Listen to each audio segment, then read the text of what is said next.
Ejercicios espirituales prácticos. No admitas el sueño en tus tiernos párpados hasta que hayas evaluado cada uno de los hechos del día, como he errado, que he hecho o dejado de hacer. Empieza así y revisa tus actos y entonces por los actos infames amonéstate, por los buenos alégrate. Epicteto. Creo que ya hemos hablado lo suficiente con Epicteto como para tener una buena idea de en qué consiste el estoicismo, tanto en la teoría como aplicada a la práctica en la vida cotidiana, ya sea en el Imperio Romano en el siglo II AC o en la actualidad durante el siglo XXI. Entonces, ¿cómo se supone que debemos experimentar hoy día el estoicismo como una filosofía viva? No existe una sola manera, ni hay un conjunto fijo de doctrinas que se parezcan en nada a un catecismo religioso que se pueda seguir, lo que me parece un aspecto positivo incondicional. Pero hay personas, como yo mismo y los autores de varios libros recientes sobre el estoicismo, que han desarrollado una práctica basada en una combinación de lo que se puede encontrar en los textos antiguos, técnicas modernas derivadas de la terapia cognitiva conductual y otras similares, y lo que nos funciona o no desde el punto de vista individual. Diferentes enfoques del estoicismo funcionan mejor para personas diversas, así que lo mejor es tomar los consejos que se presentan a continuación como un conjunto de sugerencias, no como reglas rígidas a las que aferrarse sin importar las circunstancias. Naturalmente, consulté a Epicteto en persona y me dirigió a su Enquiridión, que literalmente significa manual.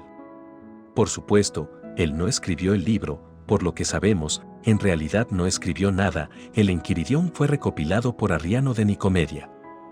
En este punto, no estoy seguro de si me sentiría cómodo si mi legado a la humanidad fuera un puñado de notas de mis clases tomadas por uno de mis alumnos, pero algunos estudiantes son más brillantes que otros y, en cualquier caso, esto es lo que tenemos de Epicteto. Como es natural, nuestro legado es otra de las cosas que no controlamos, aunque tenemos el control sobre cómo interpretamos y usamos el de otra persona. Pero repito que Arriano no era un estudiante medio, ni siquiera para aquella época.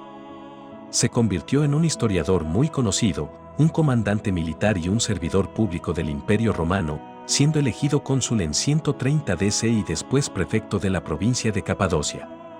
Es probable que Arriano asistiera a la escuela de Epicteto entre 117 y 120 DC, y después siguió unido durante algún tiempo a su maestro en Nicópolis.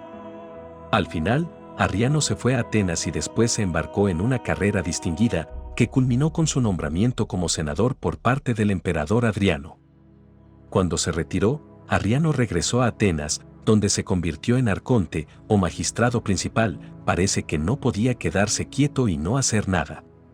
Murió durante el reinado de Marco Aurelio, el emperador estoico. El poeta Luciano de Samosata escribió que Arriano era un romano de primera fila con un constante deseo de aprender.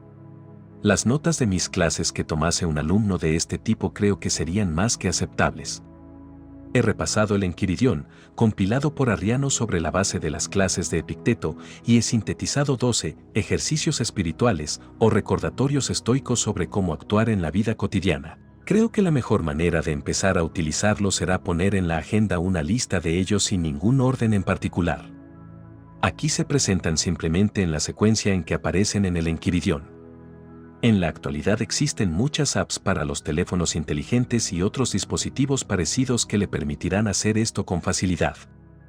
Disponga la lista de manera que cada día le recuerde una de estas prácticas en rotación o, para hacerlo más interesante, al azar.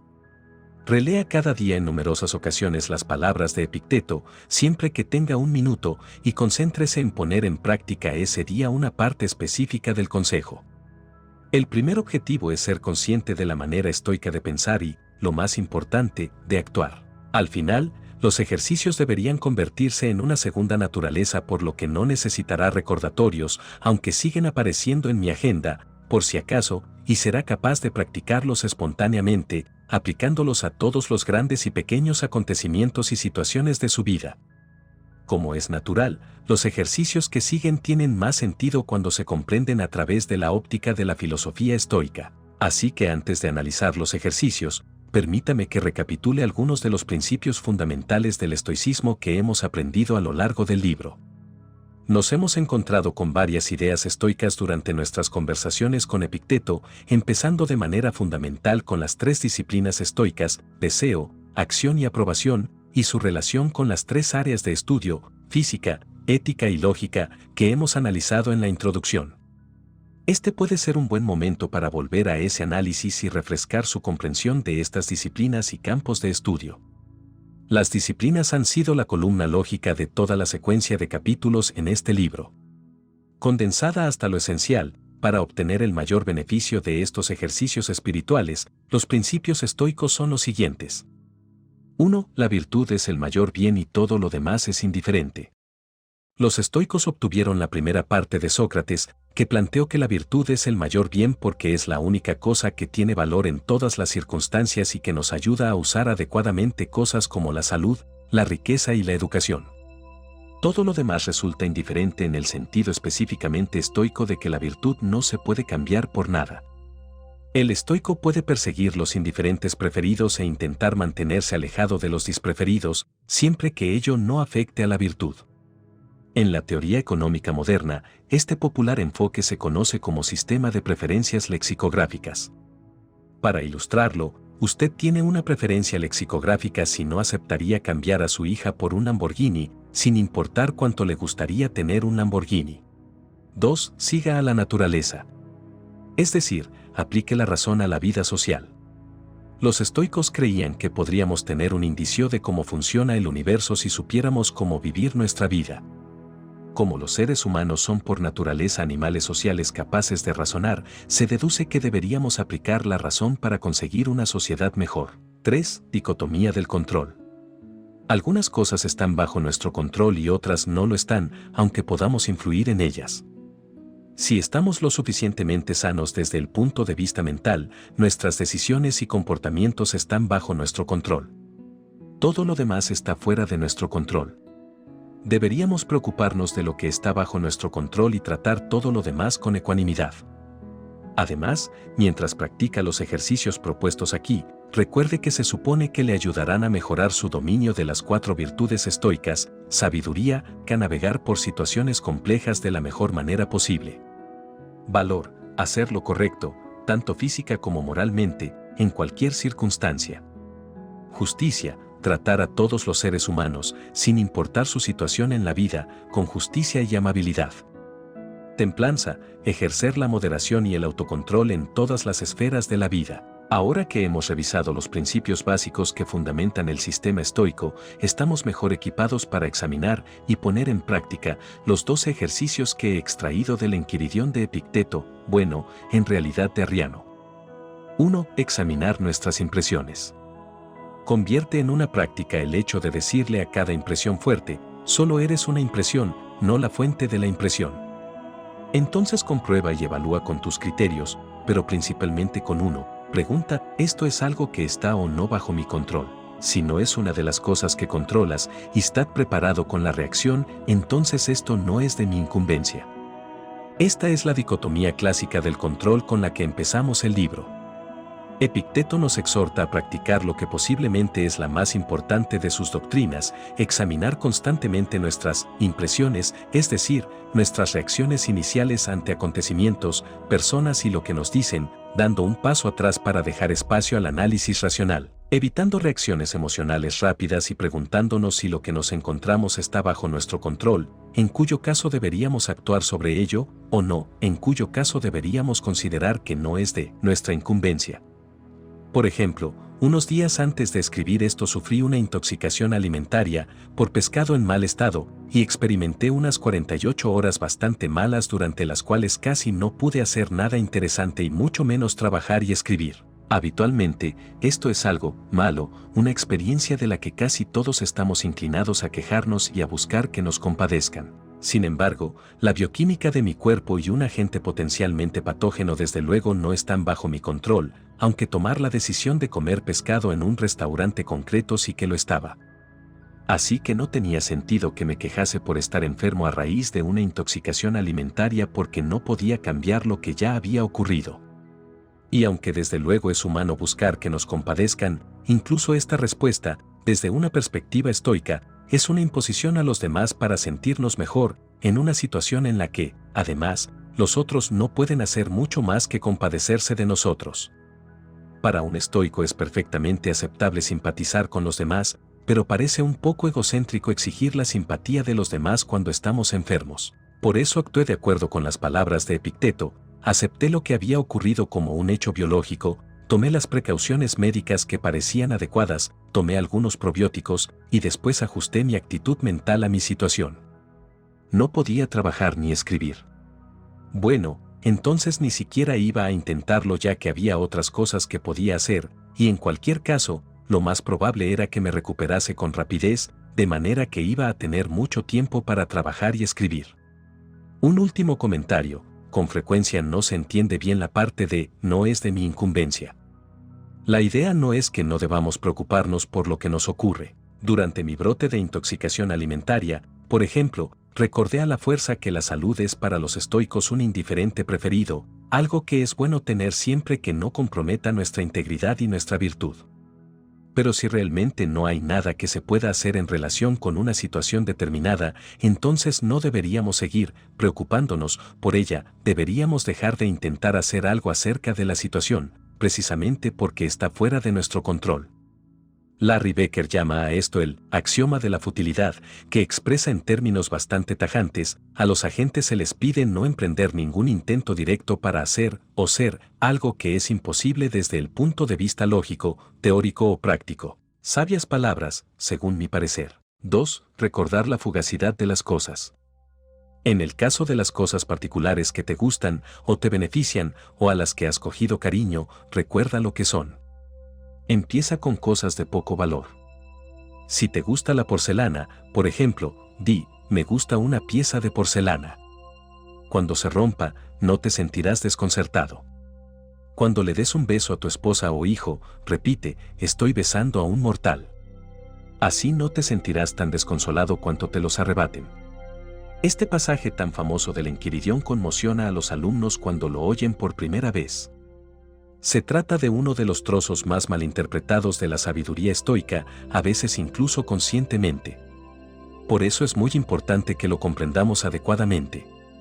La parte problemática, por supuesto, no es lo que Epicteto dice de la pieza de porcelana, sino la parte siguiente centrada en la esposa o el hijo. Si Epicteto se hubiera quedado con el primer ejemplo, creo que todos lo habríamos tomado como un recordatorio razonable de que no debemos encariñarnos con las cosas, quizá podría ser incluso una advertencia del siglo II contra el consumismo. El consumismo no es una invención norteamericana, había bastante en la época del Imperio Romano, para aquellos que, antes como ahora por supuesto, podían permitirse el consumo. Sin embargo, la segunda parte revela una visión realmente profunda de la condición humana y es posible que requiera un poco de contexto para apreciarla de manera adecuada. Al fin y al cabo, sus practicantes consideraban el estoicismo como una filosofía del amor, no una indiferencia insensible hacia los seres humanos y sus sufrimientos. En primer lugar, recordemos el contexto histórico. Epicteto estaba escribiendo en una época en la que los emperadores, como el propio Marco Aurelio, perdían a la mayor parte de sus hijos y otros seres queridos a una edad que podríamos considerar temprana o prematura, a causa de enfermedades, violencia fortuita o guerras. Mientras la mayoría de nosotros en Occidente y en otras pocas partes del mundo somos en la actualidad afortunados en este aspecto, en especial si somos blancos y hombres, hoy sigue siendo cierto que la vida es efímera y algo puede arrebatarnos de repente y sin aviso previo a las personas que queremos profundamente. En segundo lugar, y más importante, lo que nos aconseja Epicteto no es una indiferencia inhumana hacia nuestros seres queridos, sino todo lo contrario. Deberíamos recordar constantemente lo preciosos que son nuestros seres queridos precisamente porque pueden morir muy pronto. Cualquiera que haya perdido a alguien de quien se sentía muy cercano debería saber con exactitud lo que significa esto. La idea es que deberíamos pasar por la vida igual que los generales romanos durante la celebración oficial de sus triunfos en la ciudad eterna, con alguien que susurra continuamente en nuestro oído, memento, homo, recuerda, hombre. De nuevo pido disculpas si lo llevo hacia el terreno personal. Perdí a mi madre por un cáncer alrededor de la época en que empecé a estudiar en serio el estoicismo. Había perdido a mi padre a causa de la misma enfermedad, y probablemente a causa del mismo factor desencadenante, el tabaco, una década antes. Estas dos muertes me afectaron profundamente, no porque tuviera una relación idílica con mis padres, no la tenía y en cambio me siento muy en deuda con mi abuela paterna y su pareja, mi abuelo adoptivo, con los que crecí, sino porque marcaban la pérdida de los dos individuos que me habían traído a este mundo. La pérdida de los padres es un rito de paso para la mayoría, excepto que muramos antes que ellos, y quien haya pasado por la experiencia podrá confirmar que es muy dura, sin importar las circunstancias concretas. Pero observé que la manera en que había gestionado la enfermedad y la muerte de cada uno de mis progenitores fue muy diferente en los dos casos. Cuando a mi padre le diagnosticaron el primero de los que resultaron ser varios tipos de cáncer distintos, simplemente no tomé en serio la idea de que solo iba a tener unas pocas oportunidades más para pasar algún tiempo con él. No solo por el acortamiento repentino del horizonte temporal, murió a los 69 años, sino también porque vivíamos a kilómetros de distancia, él en Roma y yo en Nueva York. Seguí actuando como si tuviéramos todo el tiempo del mundo y simplemente me negué a asumir lo que mi mente sabía muy bien, lo que estaba ocurriendo probablemente iba a matar a mi padre en un periodo muy breve. Al final tardó unos 5 años, pero su declive final me siguió pillando desprevenido, en consecuencia, no estaba allí cuando finalmente murió. Estaba de camino hacia el aeropuerto de Nueva York para tomar el vuelo a Roma. Siempre lamenté la manera en que respondía a la enfermedad de mi padre, hasta que el estoicismo me enseñó que el lamento se centra en cosas que ya no podemos cambiar y que la actitud correcta es aprender de la experiencia, no obcecarnos en decisiones que ya no podemos alterar. Esto me lleva a mi madre. Su final fue más rápido y durante un tiempo ni siquiera nos dimos cuenta de lo que estaba ocurriendo por un mal diagnóstico inicial. Pero cuando el cuadro quedó claro, pude regresar a Italia y visitarla plenamente consciente de lo que estaba ocurriendo y aceptándolo. Cada vez que la dejaba en el hospital, después de haberle dado un beso de despedida, las palabras de Epicteto resonaban con una certeza reconfortante. Realmente no sabía si iba a volver a verla al día siguiente. Nada de esto hizo que la experiencia fuera menos dura, porque el estoicismo no es una varita mágica. Pero hice todo lo que pude para estar presente en el hic et nunc, el aquí y ahora, como solían decir los romanos. Esta conciencia es lo que Epicteto intentaba insuflar en sus alumnos, lejos de aconsejarnos que no nos preocupemos, a pesar del «no te sentirás tan desconsolado», de la traducción, que inevitablemente pierde parte de intensidad del original griego, nos aconseja que cuidemos y apreciemos mucho lo que tenemos ahora, precisamente porque el destino nos lo puede quitar mañana. 3. La cláusula de reserva. Siempre que planifiques una acción, practica mentalmente lo que el plan implica. Si te diriges a los baños, imagínate la escena típica de las termas, gente chapoteando, empujando, gritando y tirándote de la ropa. Completarás el acto con mayor compostura si te dices desde el principio, quiero bañarme, pero al mismo tiempo quiero mantener mi voluntad alineada con la naturaleza, es decir, aplicando la razón a la vida social. Hazlo con todos los actos. De esta manera, si ocurre algo que te fastidie el baño, tendrás dispuesto el pensamiento, bueno, no solo era esta mi intención, también quería mantener mi voluntad en línea con la naturaleza, lo que es imposible si todo salta en pedazos cuando ocurre algo malo. Me gusta el pasaje, lo que es imposible si todo salta en pedazos cuando ocurre algo malo. Conjure una imagen de personas que son demasiado frágiles para enfrentarse incluso al más pequeño de los desafíos de la vida porque se permitieron ser frágiles. Siempre han asumido que por supuesto las cosas irán bien, porque las cosas malas solo les ocurren a las demás personas, posiblemente porque de alguna manera se lo merecen. Por el contrario, como estoicos, debemos aplicar la cláusula de reserva a todo lo que hacemos e incluso utilizarla como un mantra personal, si lo permite el destino. Notemos de nuevo que Epicteto empieza aquí con una situación muy sencilla, quiere ir a los baños y disfrutar de la experiencia. Igual que nosotros cuando vamos al cine, por ejemplo, y queremos ver la película sin el resplandor de los móviles que se encienden porque personas odiosas tienen que comprobar una vez más sus mensajes.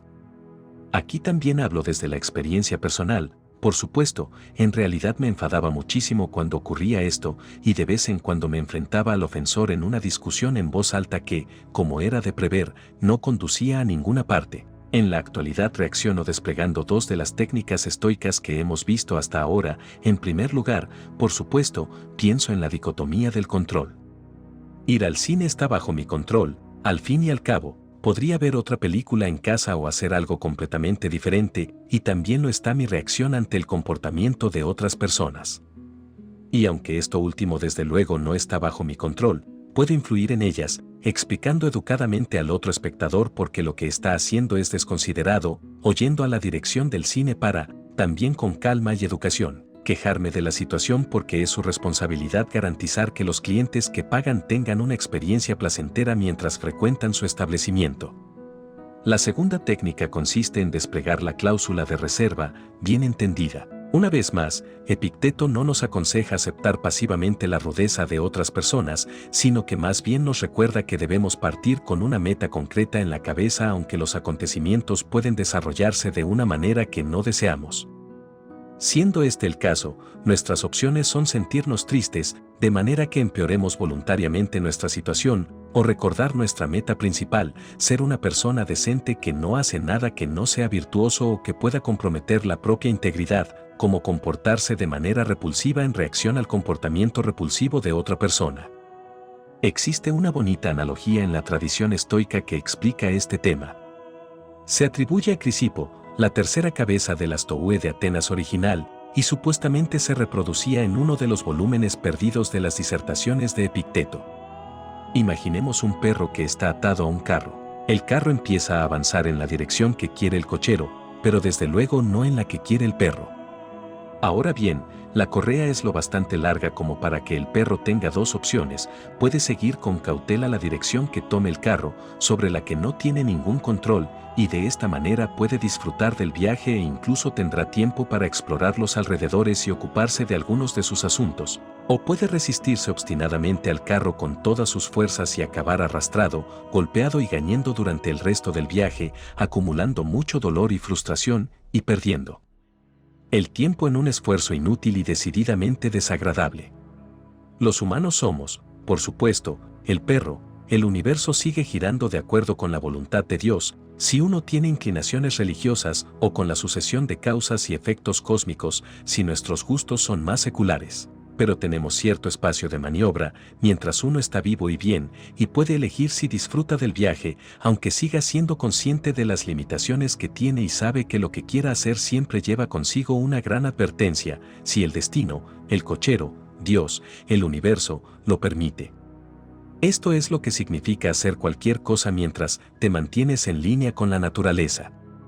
Existe también otra manera de interpretar el mensaje de este ejercicio, y le agradezco a mi amigo Bill Irvine que lo expresase de una forma especialmente clara en su libro A Guide to the Good Life.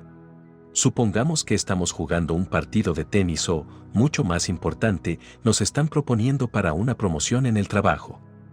El enfoque estoico en ambas situaciones es el aconsejado por Epicteto y que Bill reinterpreta como interiorización de las metas. Aunque pensamos naturalmente que el objetivo es ganar el partido o conseguir la promoción, estos resultados no están, por supuesto, bajo nuestro control, solo podemos influir en ellos.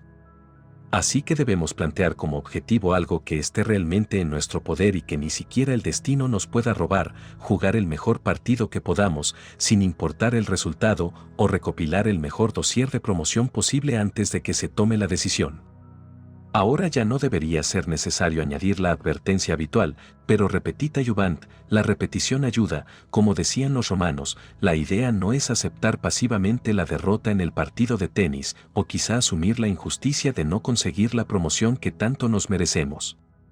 Más bien la idea es desplegar la sabiduría de que a veces las cosas no nos irán bien, aunque hagamos todo lo posible, y sin importar si nos merecemos ganar el partido o conseguir la promoción. No confundir las aspiraciones personales, por muy bien fundamentadas que estén, con cómo actuará o podrá actuar. El universo es uno de los sellos distintivos de la persona sabia. 4. ¿Cómo puedo usar la virtud aquí y ahora? Para cada desafío, recuerda los recursos que tienes dentro de ti para enfrentarte a él. Provocado por la visión de un hombre guapo o de una mujer hermosa, descubrirás en tu interior el poder contrario del autocontrol. Enfrentado al dolor, descubrirás el poder del aguante. Si te insultan, descubrirás la paciencia. A su debido tiempo, crecerás hasta confiar en que no hay una sola impresión para la que no tengas los medios morales para tolerarla. Me parece que este pasaje es uno de los más fortalecedores de los escritos estoicos.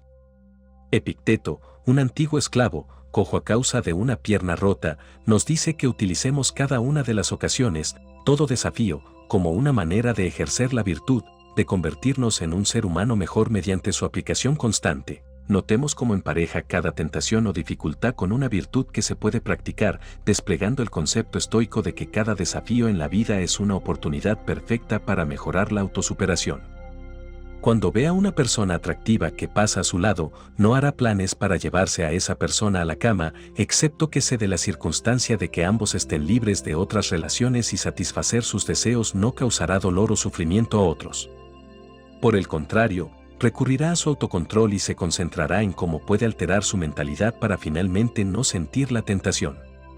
El segundo ejemplo es de un tipo diferente, pero aún así evoca la misma respuesta en un estoico, con un resultado similar. No se puede controlar una enfermedad y el dolor, y ocurrirá en un momento u otro de la vida, pero se los puede controlar no solo con medicamentos. Desde luego, no hay nada en la doctrina estoica que descarte el uso de la medicina cuando sea adecuada, sino también con la actitud mental correcta. No es de extrañar que con frecuencia se asocia a Epicteto con la frase aguante y paciencia, o soportar y renunciar.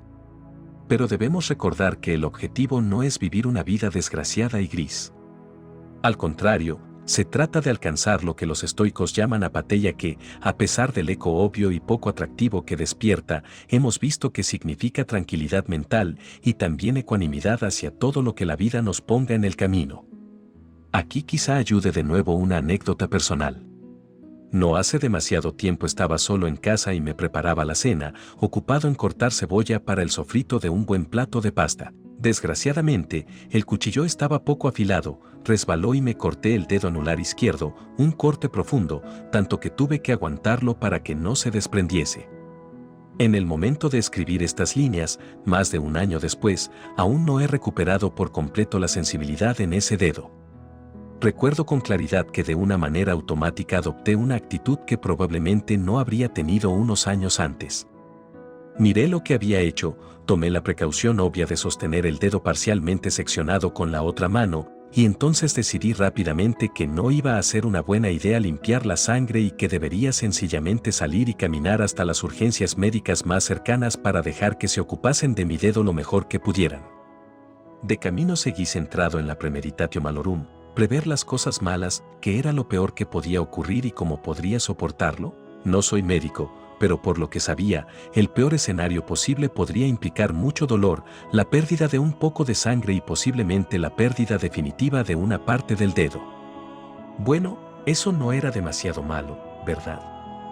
No soy pianista, soy bastante rápido al teclear mis artículos usando casi exclusivamente dos dedos, y si acababa ocurriendo, no me iba a cambiar la apariencia lo bastante como para generarme problemas en mi vida sentimental. Decidí que podía soportarlo. Y lo hice. Después las cosas resultaron significativamente mejor que el escenario premeditatio que había planteado. Sigo conservando el dedo entero, e incluso lo uso de vez en cuando para ayudarme a teclear. También me alegro de informar que mi vida romántica tampoco se vio afectada. 5. Hacer una pausa y respirar hondo. Recuerda, no es suficiente con que te golpeen o insulten para que te hieran, debes creer que van a herirte. Si alguien tiene éxito en provocarte, date cuenta de que tu mente es cómplice de la provocación.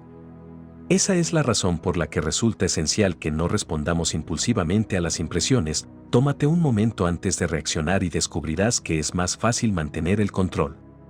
Como hemos visto, los estoicos resistían muy bien los insultos, idealmente como rocas. ¿Ha intentado alguna vez insultar a una roca? ¿Cómo le ha ido?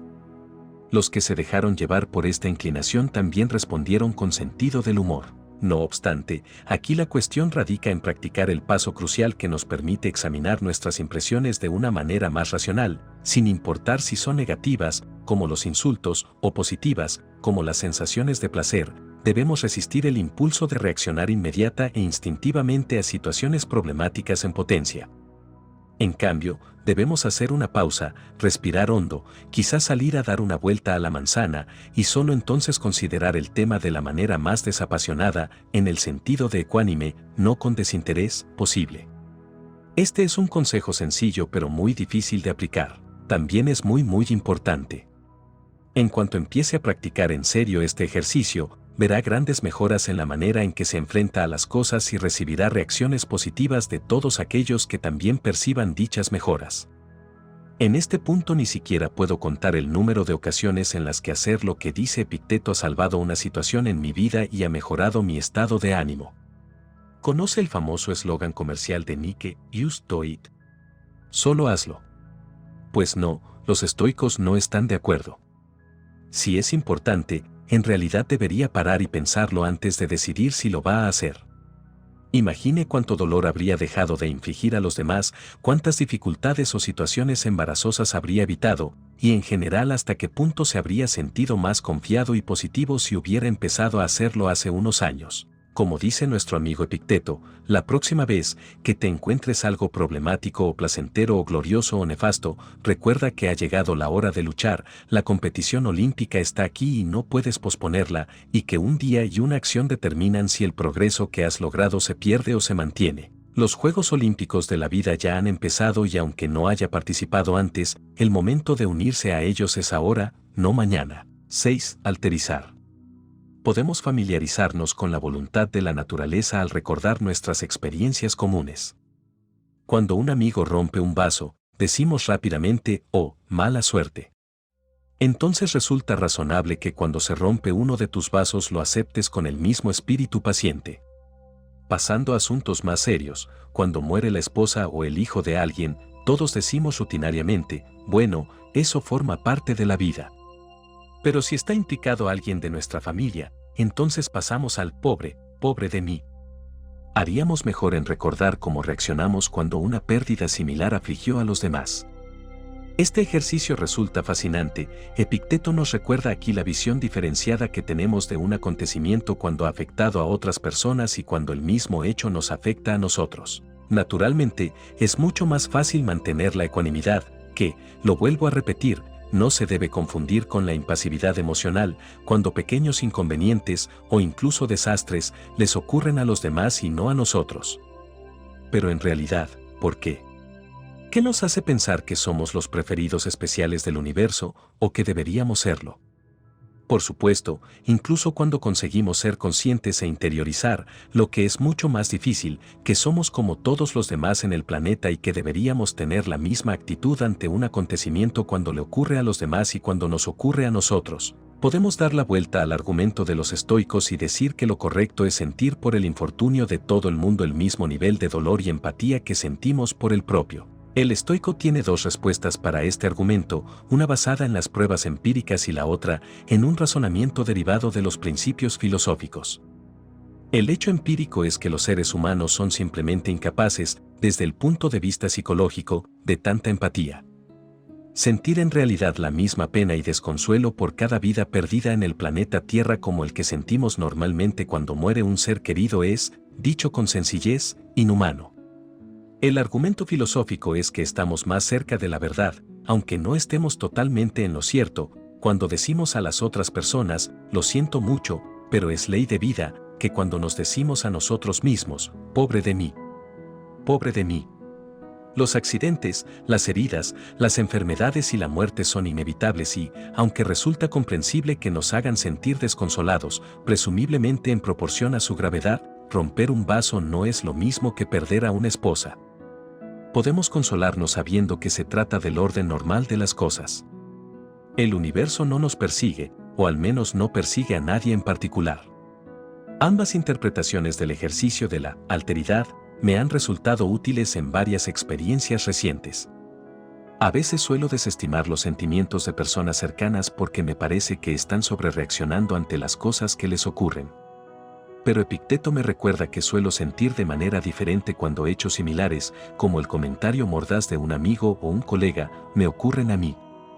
Del mismo modo, cuando me encuentro en el otro extremo de la acción, ahora recuerdo al instante que casi todo el mundo que conozco ha experimentado lo mismo que me está incomodando en ese momento o lo experimentará en algún momento de su vida.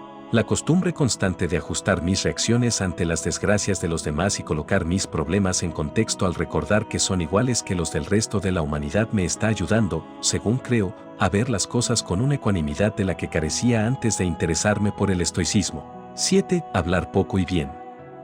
Deja que el silencio sea tu objetivo en la mayoría de las ocasiones, di solo lo que sea necesario y sé breve. En las raras ocasiones en que te pidan que hables, habla, pero nunca sobre banalidades como los gladiadores, los caballos, los deportes, la comida y la bebida, todos ellos temas vulgares. Sobre todo no cotillees sobre otras personas, alabándolas, culpándolas o comparándolas. Debo admitir que me resulta difícil practicar este ejercicio, probablemente porque tengo un ego algo por encima de la media y las costumbres profesionales del maestro que se encuentra con demasiada frecuencia en modo profesional. Aún así, he intentado recordar este consejo y tomarlo en serio, y me sirve cada vez más. Muy pocas personas quieren sermones durante la cena o en un encuentro social. Si pienso en ello, probablemente muy pocas personas quieren un sermón en ninguna circunstancia. Así que un efecto secundario de este ejercicio es que a buen seguro será más bienvenido sin importar la ocasión.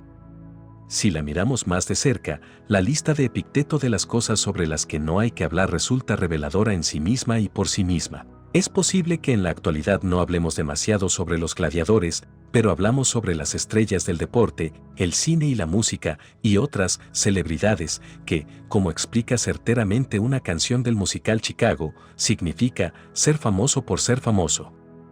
¿Por qué tenemos que apartarnos de estas charlas o al menos caer en ellas lo menos posible? Porque están básicamente vacías. ¿Por qué tenemos que preocuparnos por lo que están haciendo las Kardashian o cualquier otra celebridad del momento? Decir que el interés en este tipo de temas es la marca distintiva de una mente bastante superficial suena elitista, por supuesto, y por ello disgusta a nuestra sensibilidad moderna, pero solo porque hemos sido condicionados para pensar que el diálogo, serio, es aburrido y que en cualquier caso requiere más conocimientos y atención de los que la mayoría de nosotros asociamos con una buena conversación. Esto, sin embargo, no ha sido siempre cierto. Los que frecuentaban los antiguos simposios griegos o sus equivalentes romanos, los convivium, que significa vivir juntos, creían que una buena cena giraba alrededor de una conversación sobre filosofía, política y otros temas serios. Para que la conversación fluyera mejor, tanto los griegos como los romanos servían un vino ligero y algo para picar. Durante la Ilustración surgieron salones privados por toda Europa y la gente competía por recibir una invitación para unirse a las conversaciones de salón, con muy pocas noticias de que fueran aburridas. La segunda lista de Epicteto, los temas de conversación que deberíamos evitar, por encima de todo, se centra en el cotilleo y los juicios de valor sobre las personas. Esta lista requiere un análisis más detenido. El cotilleo probablemente evolucionó a lo largo del tiempo como una vía para que la gente siguiera el rastro, por decirlo de alguna manera, de los miembros de su tribu, lo que resulta muy útil cuando la supervivencia depende de la fiabilidad, o no, de los que nos rodean. Aunque incluso en la sociedad moderna tenemos la necesidad de evaluar a las personas con las que interactuamos para decidir si podemos confiar en ellas como pareja, amigos, socios en los negocios, compañeros de trabajo y otros aspectos similares, probablemente lo mejor es hacerlo directamente, en persona, basándonos en lo que la persona en cuestión dice y, en especial, en lo que hace. Dedicarse al cotilleo y juzgar a las personas que no están presentes para defenderse simplemente no parece que sea algo virtuoso, y la idea estoica es que nos rebajamos siempre que nos dedicamos a estas actividades. Una parte importante de lo que Epicteto está sugiriendo aquí se erige sobre el principio estoico general de que podemos decidir nuestro mejor curso de acción y a continuación redirigir nuestro comportamiento según esta meta. Al principio, esto es difícil e incluso nos parece antinatural, pero después la costumbre se afianza y reconducir nuestro comportamiento se vuelve cada vez más fácil, hasta que alcanzamos el punto en que nos preguntamos cómo era posible que nos comportásemos de otra manera. Por eso no sugiero que intente cambiar de manera repentina y drástica su actitud en los eventos sociales. Pero inténtelo y vea si le sienta bien. Empiece a responder cada vez menos a las charlas sobre gladiadores y de vez en cuando introduzca temas más interesantes que se basen en algo que haya leído o visto recientemente y que tenga la sensación de que puede conducir a una conversación mutuamente beneficiosa con sus amigos.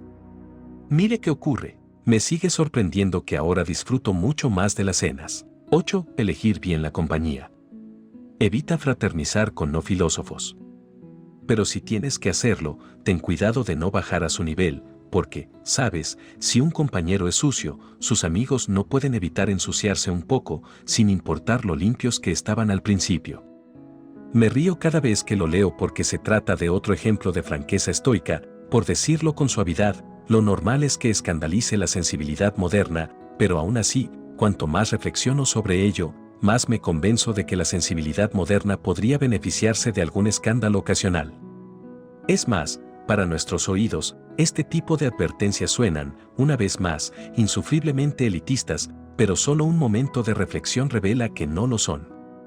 En primer lugar, recordemos la fuente, procede de un exesclavo que se ganaba la vida enseñando al aire libre, no desde la sala de estar estirada y aristocrática de una versión romana semi-aislada de una mansión o una comunidad cerrada. En segundo lugar, hay que señalar que con filósofos, Epicteto no se está refiriendo a académicos profesionales, confíe en mí, no querrá convertir en costumbre socializar mayoritariamente con estos últimos, sino más bien a personas que están interesadas en seguir la virtud y en cultivar su carácter. Desde la perspectiva de los antiguos, que bien podría ser la nuestra, todo el mundo debería aspirar a ser un filósofo en este sentido del término, es decir, a aplicar la razón para mejorar la vida y el bienestar de uno mismo y de su comunidad. En un sentido más general, se trata simplemente del consejo sensato de que nuestra vida es corta, la tentación y la pérdida de tiempo siempre están al acecho, y por eso tenemos que prestar atención a lo que estamos haciendo y a quienes son nuestros compañeros. Una vez más he intentado implementar lentamente esta estrategia en mis interacciones sociales, fue muy bien con el ejercicio anterior de participar en conversaciones menos y más significativas. No quiero decir simplemente que he limpiado la lista de mis amigos en Facebook, aunque también lo he hecho, sino que realmente he prestado atención a con quién paso mi tiempo y por qué. Idealmente, recuerde como lo dice Aristóteles, que no era un estoico, queremos estar con amigos que son mejores que nosotros, de manera que podamos aprender de ellos. En última instancia queremos que nuestros amigos sean el tipo de personas que pueden sostener un espejo para nuestra alma, de manera que podamos mirarla con franqueza y conseguir una idea mejor de cuánto trabajo hay que hacer en ella, el alma, no el espejo. 9. Responder a los insultos con humor. Si te enteras de que alguien está hablando mal de ti, no intentes defenderte de los rumores, en su lugar responde, sí, y él no sabe ni la mitad, porque podría haber dicho más. Este es un ejemplo perfecto de la sabiduría profunda que acompaña el sentido del humor distintivo de Epicteto. En lugar de sentirse ofendido por los insultos de alguien, recuerde, lo que dicen no está bajo nuestro control, responda autodespreciándose. Nos sentiremos mejor y el difamador, avergonzado, o como mínimo desarmado. El ya mencionado Bill Irvine ha convertido este consejo en una forma de arte. Explica la historia de un colega de su departamento que una vez lo paró en medio del vestíbulo para decirle, estaba intentando decidir si citaba tu obra en mi siguiente artículo. Al principio, Bill se sintió encantado al pensar que uno de sus colegas apreciaba realmente su trabajo técnico. Créame, no ocurre tan frecuentemente como uno podría pensar, en especial en los departamentos de filosofía, pero el colega prosiguió de inmediato, sí, pero no puedo decidir si lo que escribiste solo está equivocado o era directamente malvado. En este momento, la mayoría nos sentiríamos bastante ofendidos por este tipo de comentarios que se podrían interpretar como una observación, sin malicia. Los académicos gozan de una fama, que no es del todo inmerecida, de ser socialmente poco cuidadosos, por decirlo con suavidad, o en realidad menosprecio intencionado. En lugar de defenderse del ataque y lanzarse a una explicación detallada, y probablemente inútil, de por qué su artículo no era malvado ni estaba equivocado, Bill hizo lo que aconsejan los estoicos, respiró hondo, sonrió y replicó, bueno, menos mal que no has leído mis otras obras, o habrías visto lo malvado y equivocado que estoy realmente. Estoy seguro de que el lector no tendrá ningún problema en creer que también he intentado aplicar este consejo, aunque de manera imperfecta. Hacerlo ha representado una diferencia significativa en la forma en que me relaciono con los demás, en especial con los hostiles. En mi juventud era mucho más inseguro y más inclinado a ofenderme, a veces enfurruñado durante horas o incluso perdiendo el sueño por lo que percibía como un insulto, en especial si procedía de alguien a quien admiraba o consideraba un amigo. Nunca más. Ahora sigo a Bill y en la actualidad disfruto de las ocasiones en las que me insultan, debo decir que son bastante raras. El mejor ámbito para practicar lo que él llama pacifismo insultante es, por supuesto, Internet. Yo mantengo un conjunto de redes sociales activas por motivos profesionales y de trabajo de divulgación, por no mencionar 2 blogs, y estoy seguro de que es una experiencia habitual. Esto proporciona un terreno extremadamente fértil para todo tipo de insultos, fanfarronería y rudeza. Por eso he tenido que establecer reglas básicas para mis lectores y seguidores, así como para mí mismo, en una fase muy temprana del juego, antes de interesarme por el estoicismo. Desde entonces, responder a los insultos con humor ha convertido mi vida virtual en una experiencia mucho más placentera. Sin embargo, lo que hice en primer lugar fue seguir el consejo anterior de Epicteto de hablar poco y con concreción. Simplemente no respondo o discuto tanto como antes, mientras que he aumentado el tiempo que paso escuchando. Lo que es más importante, he empezado a interiorizar el concepto de que un insulto funciona no porque esa sea la intención de la persona que lo emite, sino porque el receptor permite que se convierta en un insulto. Existen 2 consideraciones esenciales que se deben analizar con respecto a este ejercicio. La primera y más importante, no se debe tomar como una manera errónea de ignorar el serio problema del acoso, tanto en la variedad digital como en persona. El acoso es un comportamiento que no resulta aceptable y debe ser erradicado desde el principio, en especial cuando se dirige, como ocurre con mucha frecuencia, contra menores o contra personas que sufren problemas psíquicos que las convierten en especialmente vulnerables ante él. Pero en general, buena parte de lo que los estoicos aconsejan es cierto. Los 2 enfoques, trabajar en la eliminación o contención de un problema mientras que al mismo tiempo se desarrolla la resistencia personal, no son mutuamente excluyentes. De hecho, no solo no es necesario escoger una estrategia o la otra, sino que se pueden reforzar recíprocamente. Cuanto más se entrene la resistencia a los insultos, más fuerte se sentirá uno psicológicamente y por eso podrá reaccionar de una manera más apropiada y efectiva, y viceversa. Resistir al acoso nos permitirá reconocer la actitud infantil que es en realidad, incluso, o en especial, cuando la practican los adultos, y esta conciencia nos llevará a cultivar una mayor resiliencia. La segunda consideración surge de una objeción que oigo a menudo cuando se habla de este consejo estoico en particular. Quizá, según este argumento, lo que se percibe como un insulto solo pretende ser una crítica, incluso constructiva. Pero al ignorarlo o no tomarlo en serio, se puede perder una oportunidad para mejorar e incluso interpretarse como arrogancia. En respuesta debemos recordar que una de las virtudes cardinales estoicas es la sabiduría, cuya práctica nos permite distinguir con mayor facilidad la crítica del insulto. Con frecuencia, la distinción es tan clara que no se necesita ser un sabio para verla. Aún así, siempre vale la pena plantearse varias preguntas si somos el receptor de lo que sentimos como un insulto. ¿Esta persona es un amigo o alguien a quien respetamos? Si es así, entonces lo más probable es que esté ofreciendo un consejo, quizá de una manera algo impertinente pero de todos modos con buenas intenciones. Incluso si no es probable que la persona sea amistosa o esté en una buena posición para darnos un consejo constructivo y útil, quizá está viendo algo que se nos escapa. También en ese caso vale la pena ignorar el aspecto menos agradable de lo que está diciendo para concentrarnos en lo que es posible que tenga razón y se nos haya escapado. En cualquier caso, no existe ningún motivo para que no podamos aprovechar los insultos, incluso cuando pretenden serlo, como una ocasión para aprender. 10. No hablar demasiado de nosotros mismos. En tu conversación, no te detengas demasiado en tus logros o aventuras. Solo porque te guste contar tus gestas no significa que los demás obtengan el mismo placer de escucharlas. Debo admitir que con excesiva frecuencia no he logrado seguir este consejo, véase, ego, y modo profesional, unas páginas atrás, pero lo sigo intentando. No obstante, cuando lo consigo, no solo me siento bien, sino que disfruto más de mi vida social. Me siento bien porque, como hemos visto con otros ejercicios, y, de hecho, como reconocen claramente los propios estoicos, existe un placer peculiar cuando somos capaces de ejercer un poco de autocontrol. Quizá me pueda explicar mejor planteando una analogía con ir al gimnasio. No sé ustedes, pero cuando voy al gimnasio y alguien detrás del mostrador de recepción sonríe y me saluda con un alto y alegre, disfruta de los ejercicios. La primera idea que me viene a la cabeza es, ¿quién demonios disfruta haciendo ejercicio? Sí, lo sé, algunas personas disfrutan realmente con ello, pero la mayoría no. Y aún así se trata del tipo de cosas que hacemos porque hemos reflexionado sobre los beneficios que proporciona hacerlo y hemos decidido que la ganancia merece el esfuerzo.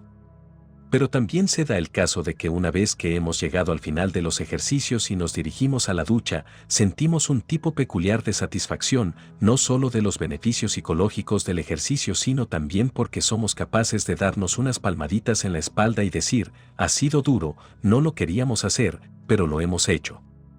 En cuanto a los beneficios sociales positivos de este ejercicio espiritual en particular, creo que son obvios, al igual que nadie quiere soportar un pase de diapositivas de tus últimas vacaciones, aunque se presenten como imágenes minúsculas en un brillante iPhone último modelo, nadie quiere oír a una persona que no hace más que hablar de sí misma. Sin duda no somos tan interesantes como nos imaginamos. Así que confíen en mí y en Epicteto. Ser algo más consciente de esta verdad básica de la interacción social e intentar tenerla un poco más en cuenta solo hará que nuestros amigos y conocidos sean más felices. 11. Hablar sin juzgar. Algunos se bañan con prisa, no digas que se bañan mal, sino con prisa. Alguien bebe mucho vino, no digas que bebe mal, sino mucho. Mientras no conozcas sus razones, ¿cómo puedes saber que sus acciones son malas? Esto evitará que percibas una cosa con claridad, pero después expreses algo diferente. También sigo trabajando en esto, lo siento. Pero repito, el consejo de Epicteto es muy útil y muy típicamente estoico. La idea es distinguir entre los hechos, que podemos expresar si están justificados por la observación, y las valoraciones, de las que en general deberíamos abstenernos porque normalmente no tenemos información suficiente. Como todos sabemos, casi todos los días se nos presentan innumerables ocasiones para practicar este ejercicio. ¿Un amigo se ha descuidado en cuanto a su apariencia física? Intentemos describir simplemente el hecho en lugar de elaborar una valoración. A continuación podemos preguntarnos por qué podría haber ocurrido. ¿El amigo quiere ser menos atractivo o perder su forma física? Probablemente no. Entonces, ¿cuáles son las causas profundas? Y en lugar de juzgar el resultado, ¿puedo ayudarlo en lugar de quedarme en la crítica? O quizá un compañero de trabajo ha gritado a nosotros o a otra persona, en lugar de chillar o murmurar, lo que nos parece que podría ser un epíteto apropiado. Preguntémonos, ¿alguna vez le he gritado a alguien? Sí, por supuesto. ¿Y cuando lo hice, fue realmente divertido tratar a alguien como una basura? ¿O había razones profundas y no demasiado obvias para que gritase a pesar de saber que no me convenía? ¿Y cómo me habría gustado que los demás considerasen mi estallido? ¿Cómo habría querido que reaccionasen? Ahora hagamos un esfuerzo para dar la vuelta a la situación y ver si podemos practicar el consejo de Epicteto en presencia de este irritable compañero de trabajo. Detengámonos durante un momento e intentemos imaginar hasta qué punto sería mejor el mundo si todos evitáramos realizar juicios de valor precipitados y contemplásemos los asuntos humanos centrándonos en los hechos, con un poco más de compasión hacia nuestros congéneres humanos. 12. Reflexionar sobre nuestro día. No admitas el sueño en tus tiernos párpados hasta que hayas evaluado cada uno de los hechos del día, como he errado, que he hecho o dejado de hacer. Empieza así y revisa tus actos y entonces por los actos infames amonéstate, por los buenos alégrate. Este último ejercicio procede de las disertaciones, no del Enquiridión, y de hecho, ya lo hemos visto, pero creo que es trascendental y lo incluyo aquí porque me ha resultado extremadamente beneficioso. Séneca nos aconseja algo muy parecido, y dice específicamente que es mejor hacerlo por la noche pero antes de acostarse, porque cuando ya estamos en la cama empezamos a adormecernos y perdemos la concentración. Busquemos un lugar tranquilo en la casa o piso, se puede encontrar incluso en los espacios minimalistas que la mayoría de las personas pueden permitirse en Nueva York, y reflexionemos sobre lo que ha ocurrido durante el día. A mí me resulta útil anotar mis reflexiones, como hacía Marco Aurelio con sus meditaciones. El objetivo es centrarse en los acontecimientos importantes del día, en especial en los que tienen un valor ético. Quizá he tenido hoy una interacción desagradable con un colega, o no he tratado a mi pareja tan bien como debía. Pero también es posible que haya sido magnánimo con un alumno o haya ayudado a un amigo. Para cada uno de estos tipos de hechos redacto un par de líneas en mi diario filosófico, añado un comentario tan desapasionado como sea posible, como si estuviera evaluando mi actuación ética durante ese día, y tomo nota mental de lo que he aprendido de mis experiencias. Llegados a este punto, honestamente no puedo hacer nada mejor que ofrecerles una pequeña prueba de Séneca en persona, seguramente el más convincente y elegante de los autores estoicos. El espíritu se debe examinar a diario. Era la costumbre de Cestio cuando el día había acabado y se había dispuesto para descansar, preguntar a su espíritu, ¿cuáles de tus malas costumbres has curado hoy? ¿Qué vicio has controlado? ¿En qué aspecto eres mejor? La ira cesará y se volverá más amable si sabe que cada día tendrá que comparecer ante el tribunal. ¿Qué puede ser más admirable que esta manera de analizar la totalidad de los acontecimientos del día? Qué dulce es el sueño que sigue a este autoexamen. Qué calma, qué tranquilidad y despreocupación cuando nuestro espíritu ha recibido el elogio o la reprimenda, y cuando nuestro inquisidor y censor secreto ha informado sobre nuestra moral. Yo utilizo este privilegio y diariamente defiendo mi causa delante de mí mismo, cuando la lámpara desaparece de mi vista y mi esposa, que conoce mi costumbre, ha dejado de hablar, repaso todo el día delante de mí y repito todo lo que he dicho y hecho, no me escondo nada y no omito nada, porque voy a tener miedo de cualquiera de mis defectos. Cuando está en mi poder decir, te perdono esta vez, procura no volver a hacerlo nunca más. Un buen hombre se complace en recibir consejo. Todos los hombres malos son los más impacientes cuando reciben una guía. Si el contenido de este audio fue de tu utilidad, te invito a que me regales un me gusta y suscríbete al canal para que disfrutes de más información que nos permita aprovechar al máximo el poco tiempo que tenemos para obtener sabiduría y filosofías que nos sean de un gran apoyo para mejorar nuestra vida. Reproduce el audio cuando te encuentres atorado en el tráfico, al realizar actividades del hogar, si te encuentras en algún vuelo, en sala de espera en algún lugar o simplemente si haces una caminata al aire libre. Siempre es bueno encontrar medios que nos permitan tener oportunidad de aprender y mejorar como seres humanos. Sé audaz y aprovecha al máximo la oportunidad que tenemos de estar en este mundo y no olvides, carpe diem, tempus fugit.